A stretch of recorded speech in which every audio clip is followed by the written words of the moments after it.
In part 2 of Sean's discussion with Holly Deane-Johns on the Reclaim Project podcast, we learn more about the harsh conditions that she had to endure and the prison politics in the notorious Lardyao Correctional Institution in Thailand. After being sentenced, Holly lodged an application under the Prisoner Transfer Treaty between Australia and Thailand, which would allow her to serve her time in an Australian prison. That process was tougher than she expected. Following her eventual release, Holly was diagnosed with severe depression and post-traumatic stress. So that night, I was taken up to the first floor. The night you got to jail now? Yeah, this is the first night. Yep. Taken up to the first floor. If you're looking down the corridor, you can see every single cell on that floor. So there's concrete to like waist high, and then there's just bars. Just bars. So if you're in one cell, you can see through to everyone. I'm standing outside this door looking in, again, trying to see if there's any foreigners in there. There was none, all Thai. And I was thinking, oh my God, I hope someone speaks English. Yeah. So I've gone in, the door's closed, and I said, does anyone speak English? One girl. One girl. And I was like, oh, thank God. Thank you. She was Thai, but spoke brilliant English.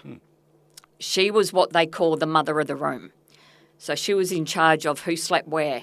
Oh, okay. She was in charge of giving out the money coupons. Yep. She was in charge of who cleaned. Like, everything went through her. So I sat down. She sort of gave me the rundown on what was going to happen. Everyone was sitting down watching TV at this time. The TV would come on at about 6 and get turned off, I think, about 9. Mm-hmm. The only things we were allowed to watch was like Thai soapies. If any news came on, it would be turned off. Right. The only news we were allowed to watch was on the Thai royal family. That was it. Wow. Yeah, so I've gone in, everyone's sitting down watching the TV. And she said, all right, I'll... So when you say everyone, like 120 in that cell. Like... In the one cell. In the one cell, I couldn't believe it. So again, it was just a concrete block. Down the back left-hand side was the toilet in the ground and not much of a wall. So while you're on the toilet, everyone can see what's happening. Yeah. Everyone can see what you're doing. And I was just like, you got to be kidding me. Yeah. Like, this is insane. So she said, I'll find you a place to sleep. And I said, what do you mean? I said, there's nowhere. I said, you can't even see the floor. Like, I was just dumbfounded. She said, I'll show you. So she's walked up each line and counted how many in each line. The line I went into was the one that had the least amount of people, which was still a lot. She's told everybody, get on your side. And she's made a spot like that. Jeez, that's only about 20 centimetres there. 22. Oh, 22 my. centimetres. So I've laid down, got into this spot. It felt like it was about 45 degrees in that cell. So, well, obviously your skin's touching each other. And it feels like your skin's melting into each other, if you can imagine so you're that. like kind of spooning each other. Oh, yeah. Pretty much, but Well, it is. But body contact, like Body contact. in the stifling heat, In that strangers. cell, in that cell there was 2 fans, one at each end. And they were the little fans, like you'd have on a desk. Yeah. That was it.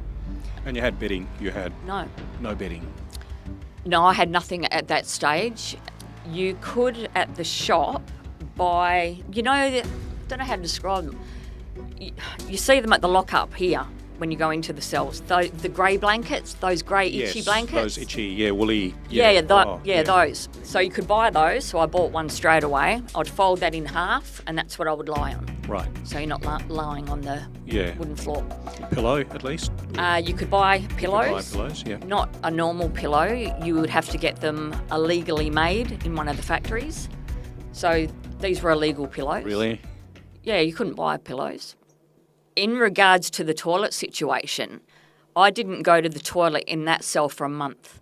I would always go to the toilet before going up to the cells because I just couldn't imagine going to the toilet and having people watch what I'm doing. Yeah. I just couldn't. But after a month, my whole mindset had to change. It was like, okay, you're going to be here for 20, 30 years. I didn't know how long, but I knew it would be 20 or more, 100%. So I thought, you know what? you have to change who you are. You have to become a Thai person. You have to live like a Thai person. And I did.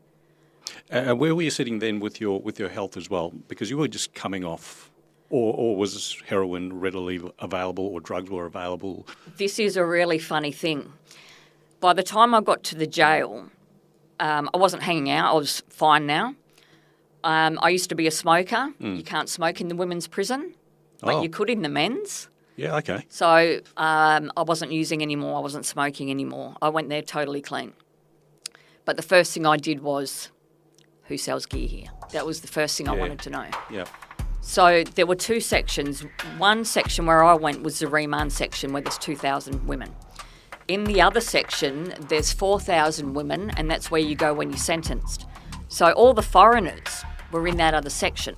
So I had to get into that section. So I had to say I need to go to the hospital. That's where the hospital was. Once I walked into that section, I'd yell out to somebody, go and get whoever I wanted to talk to, which were other Australians. Started talking to them. I said, who does gear here? Now, out of 6,000 women, one person sold gear. I couldn't believe it. This is Thailand. What do you mean only one person sells gear here? I said, yeah, one person. And they said, look, she doesn't want to meet other people. It goes through me. Okay. So that happened a few times until they ripped me off. And then I was like, nah, I want to meet this chick. Don't want to go through anyone anymore. So the middleman or the middle people ripped you off? Ripped me off. Okay. So I went straight to the source and, I said, look, they ripped me off. And she's like, yeah, cool. She said, I don't like them anyway. So I'd rather deal with you. So no problem. She had money, I got the gear, it was easy. So I was using for about 10 months. Around that time, one of the American women was due to transfer back to America. She was on antidepressant tablets. Now she needed money to take back to America. So I was buying her tablets off her. Now at this time, the way we say is you live with people. So that may be, like I was living with 3 other women. So that means that we all sit together and we all eat together. Okay. That's our family. Right. So because I was on these antidepressants, they make you hungry, which became a problem. So, there's 4 of you eating, and I realised straight away I'm eating more than other people. I can't. This is wrong. So I stopped that. We need to be eating the same. I can't be eating more than other people. So I stopped that, continued using heroin. Then after 10 months, you hear of people having a light bulb moment. I really did. I remember it so clear. I was sitting on the ground. It was filthy, dirty, and I just sat there just looking around at the people, at the place, and I just sort of said to myself, look where you are. Look what you've done to yourself. You have ruined your life. And it was in that moment that I was like, you know what? I'm not doing this anymore. I stopped using from that second. Just like that. Just like that. And people say, how? Why was it that moment? There's so many reasons why that might have been that moment for me. I'd lost so much. My life was gone. This was my life now. And I had come here because of heroin addiction. So even though I wanted to be as numb as possible and stoned so I didn't have to really be in my reality, I had to be in reality. This is my reality. As hard as that would be. Yeah. So in that moment, I was like, I'm done. I will never, ever use heroin ever again. That's it. Well, that's a strong mindset. Yeah. And to reach that from years and years of using, that's admirable. And a lot of people say that. How did you do that at that time, in that place? And that's the only way I can describe it. I wanted to make the best life I could for myself in there. And I couldn't do that if I was still using drugs. I would still be in that addict mentality. I didn't want to be that way anymore. I wanted to be clear-minded. I've always been very lucky that I have always had a strong mindset, always. I've always been a very positive person. I hate negativity. I don't surround myself with negative people. I just don't. So drawing on that really wasn't a big deal for me. It was a pretty natural thing, if you understand. It still would have taken an incredible amount of strength because, everything's a challenge. Like you're in you've done jail time in Australia, but this is a completely different kettle of fish from what you're saying. Yeah. Like the conditions, the culture, if you like. Like you were talking about no privacy. Would that apply to the showers as well, or? Sean, the 7.5 years I spent in there, I never had 1 second of privacy. Never. I can't comprehend you can't, that. I know. No, I just, yeah. And it's so weird. And, we all used to joke about this, us foreigners, In 7.5 years, I was never naked. Never. The most naked I ever was having my bra and top off to shower. That was it. Yeah. That was allowed, but you couldn't be naked. So they were proper showers, like running water or? Okay, so This was my first experience showering. The mother of the room had clued me in the night before. She said, okay, at 6 a.m, the door's open. She said, you need to run. I said, what do you mean? And she said, everyone gets unlocked at the same time. You have to run as quick as you can, get your shower stuff and run to the tank. And I'm like, hang on, what? So what it was is a massive, we describe it as a trough. Okay. It's a very long trough. You get to this trough, you stand around it, and there's a trustee at one end. Now, she's in charge of doing the countdown. So she will do a count to 1 to 10. Okay. This is the time you can put your small bowl into the water No. and throw it over yourself. If it's an asshole who's on, they count really quick. If it's a decent chick on, she'll do a slow count. It sounds like chaos. It does. Yeah. So at 6, the doors get opened at the same time. So all you can hear is clank, clank, clank, clank. It just echoes. Then you hear that. It sounds like buffaloes. It's crazy. It's so loud. So I ran to the tank, did what she told me. I still had my pyjamas on. So I've dipped my bowl into the water, had a look. There's nits in there. There was pubic hair in there. There were stones. So I've thrown that out. I've dipped in again. Same thing. Got a shower. Jeez, that's insane. Yeah. So I can't understand. What's the rush? Why is everyone rushing out to get water? The first thing I realised was, all right, tomorrow morning I will not wear my bra and I will not wear my pyjama top. Okay. Because I realised the people standing behind you are grabbing onto the back of your shirt to rip you away from the front of the tank so they can get in. Because once that tank runs out of water, that's it. They don't fill it back up. They can fill it back up. It's not that there's no water. They choose not to. I remember one day I got hit across the nose really, really hard one day. I thought I'd broken my nose, but I hadn't. But even that wasn't enough to stop me. I still stood there. Wow. And then checked my nose later. So this trough, would that hold enough water for the 2,000 people? No, of course not. That's why it's a stampede. That's why it's a stampede.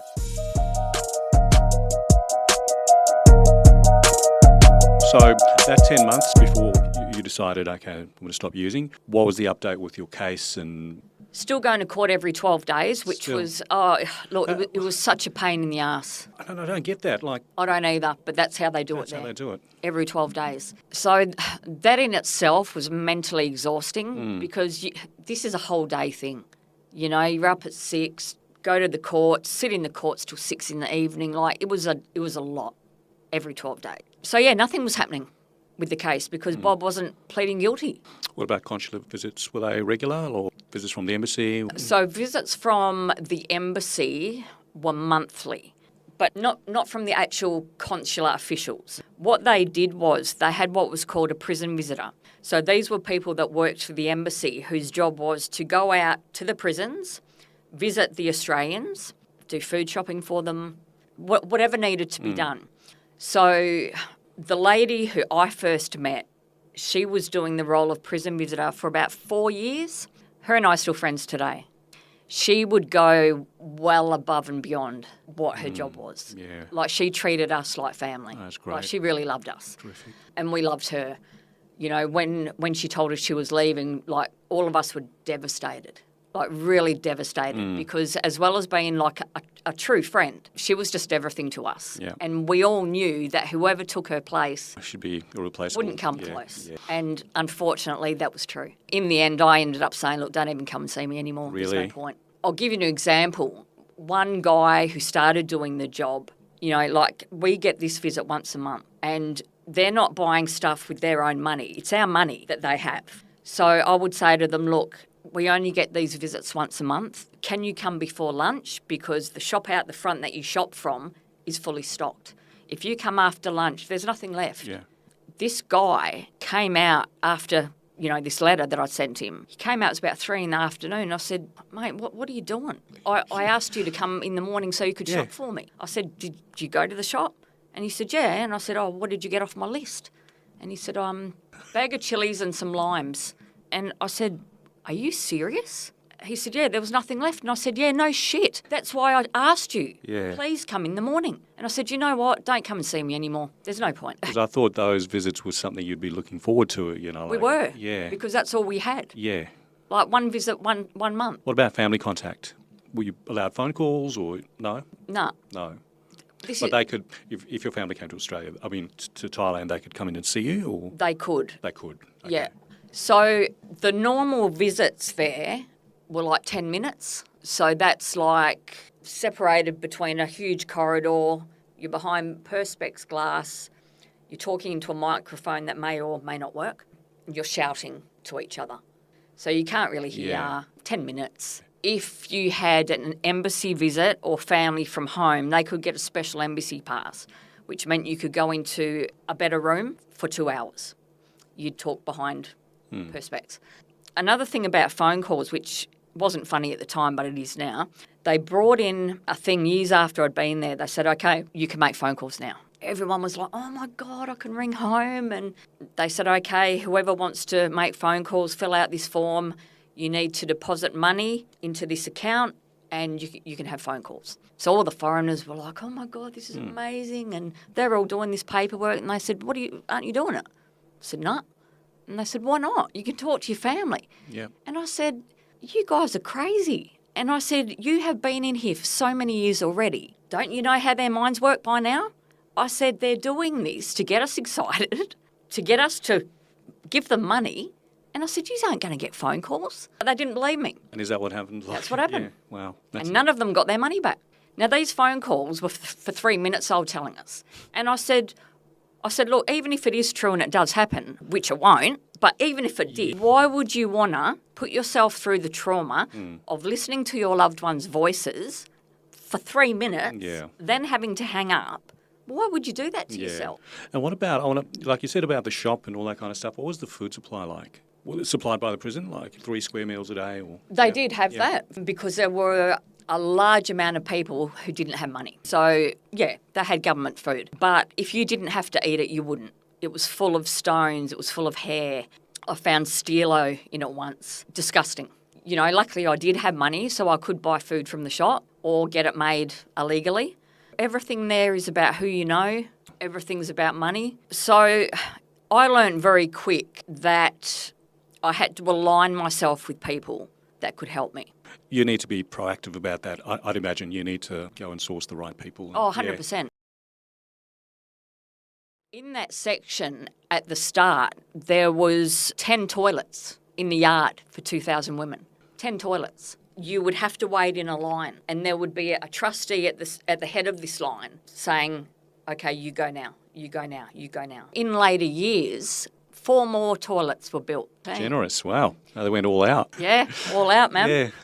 And what were the wardens like, the screws? Shit. Were they power trips, I can imagine? Or? Oh, yeah. Totally. They walked around with batons. Humiliating people, or was it that kind of... Everything... Because it sounds very like degrading. And, yeah, everything was about humiliation. There was one day and these 2 chicks had been caught stealing. They had to get a long pole, which they carried on their shoulders with a sign that said, I got caught for stealing.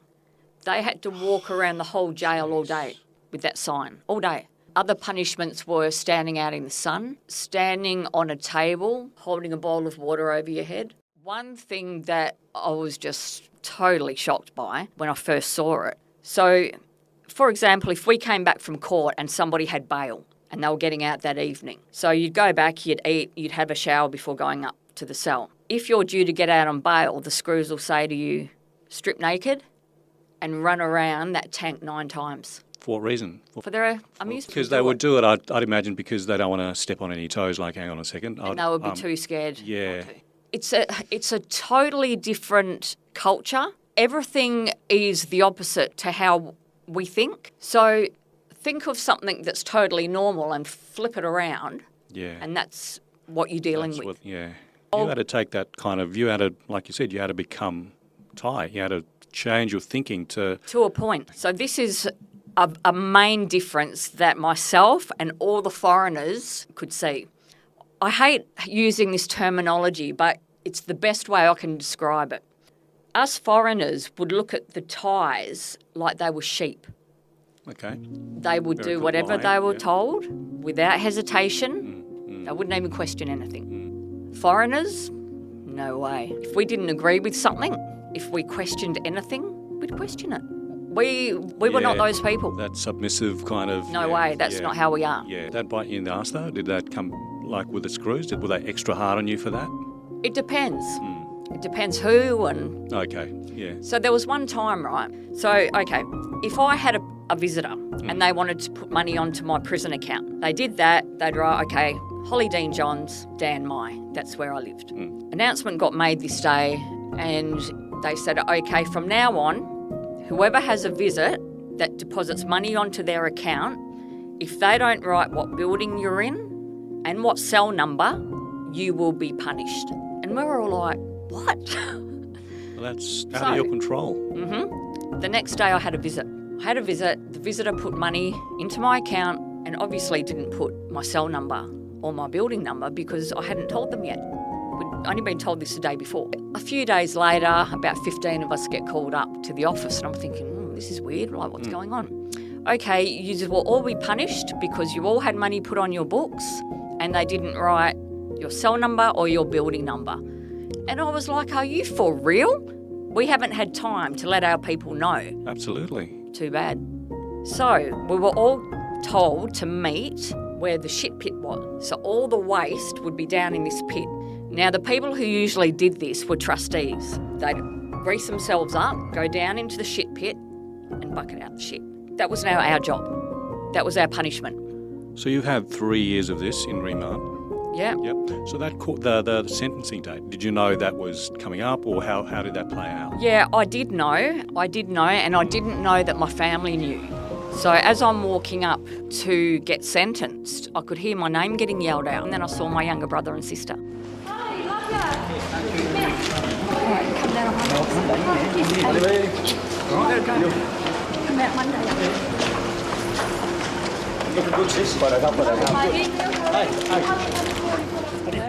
That was amazing. Yeah. So it would've good. We've gone in to get sentenced. How are you feeling? Is this like hopeful? Because what was the charges? It was possession. Yeah. Yeah. And, attempting to, With the calendar. yeah. So I didn't speak Thai at this time. Speak a little bit, but really not much. I understood a lot. I was happy to be sentenced to whatever. I didn't care because I knew that if I had a number, I could apply to transfer home in 1 year. Yeah.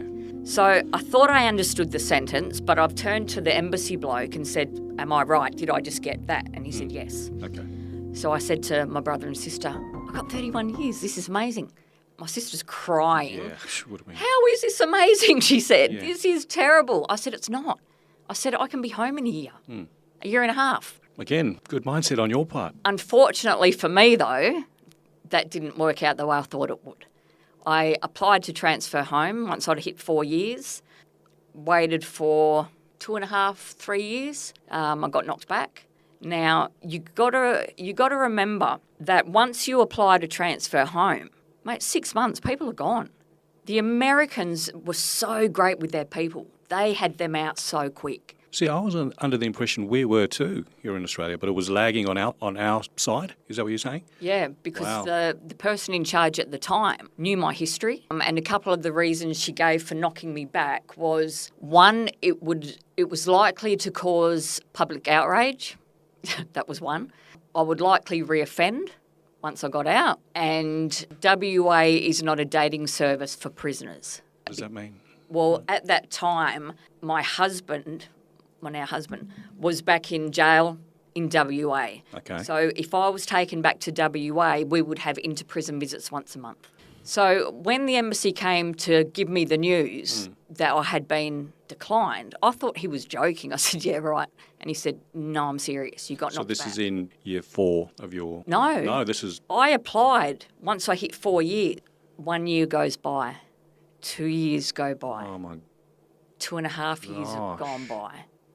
And then I get told, oh, yeah, we got the Wow. decision, you've been knocked back. So about 2.5 years I waited, and everyone else is going within 6 months. Unbelievable. That was hard. That was really Oh, it hard to would have been. take. And my mental state at that time was not good. I couldn't accept that decision. My embassy was totally blown away. He couldn't believe it. Yeah. I said, what do I do now? And he said, I don't know.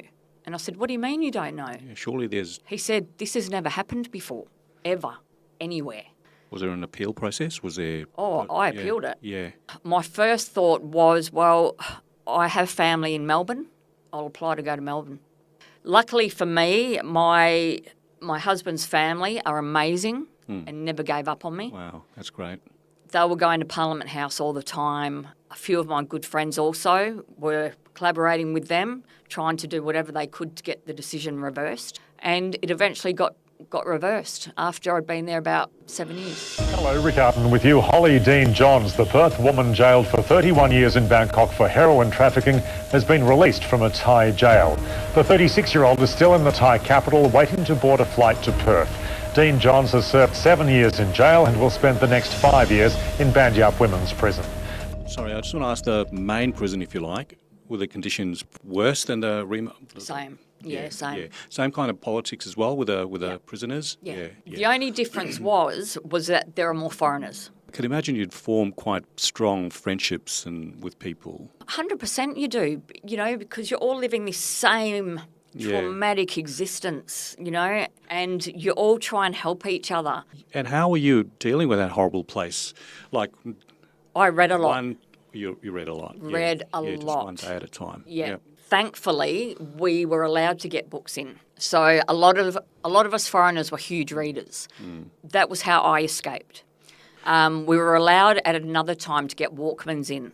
Okay. Oh, this was the best. I can imagine, yeah. I love music. And this is probably a bit of a stretch, but you weren't allowed to study towards anything, I guess, or... Foreigners weren't, but the Thais the foreigners were. weren't. Oh, wow. And this is another thing that happened. The Thais had a school in there, in the jail. So they could study, which was good for them. Unfortunate for us, though, because all of us foreigners were doing huge sentences. Like, we were all doing like 20 years or more. So to not be able to educate yourself, what a waste. Then an announcement got made. Foreigners can now study. Oh, we were so happy. Most of us wanted to computers because that's what's out there now. So we all did our paperwork and put it all in, and then we're told, no, you can't study now. You don't have an ID number, a Thai ID number. And we're like, how would we have a Thai ID card? We're not Thai.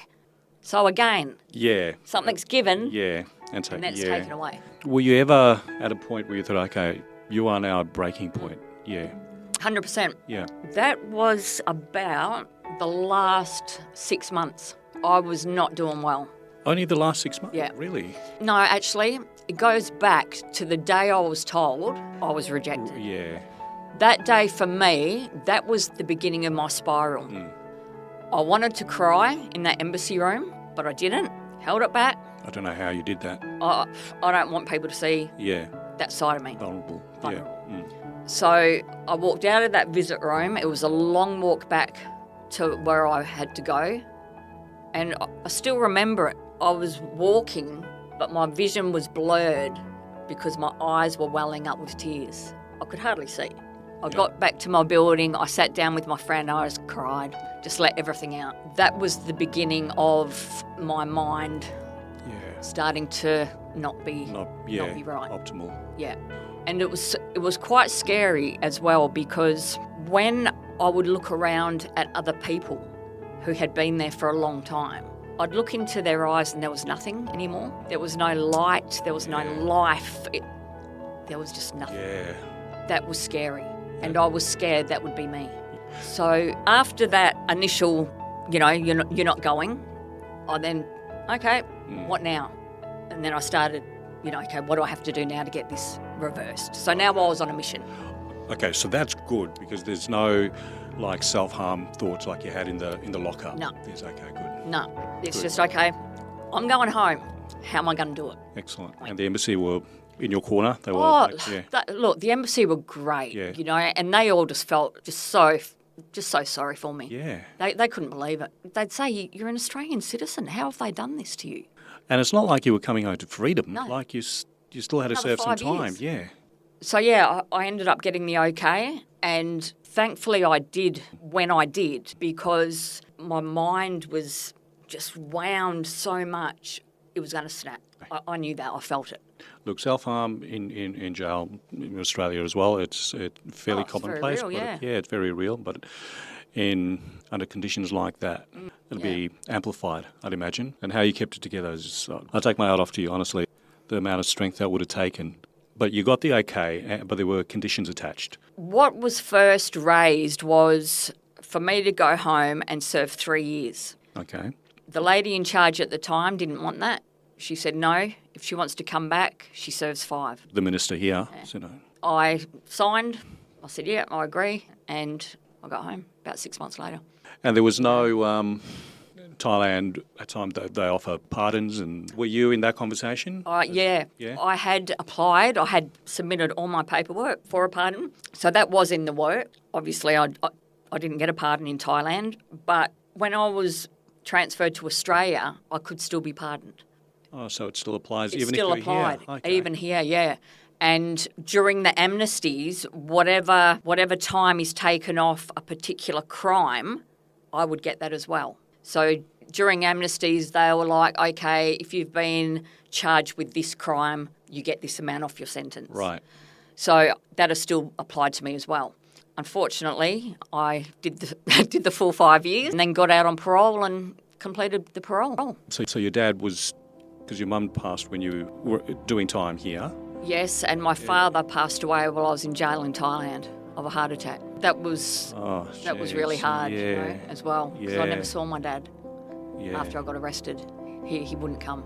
And I understood that, you know, how could you walk away and leave your daughter in a place like this? Of course, yeah. So you're finally back here, you're in Bandia, you were still your partner at the time. He's back from Melbourne, like he's here. He's back from Melbourne. Yeah, he's out. So first day I was back, him and my younger sister came to visit me, which was great. 2-hour visits, like, oh my God. Can't even describe to you how happy I was. Oh, running water, showers. Yeah, shower, hot shower, hot food, a bed. I could ring people. Did any of those behaviours that you had to adopt in Thailand still stick here? You know, yeah. I would sit a certain way a lot, and I didn't even realise I was doing it. So it was just natural. Sleeping on a bed was very strange. I'd get vertigo.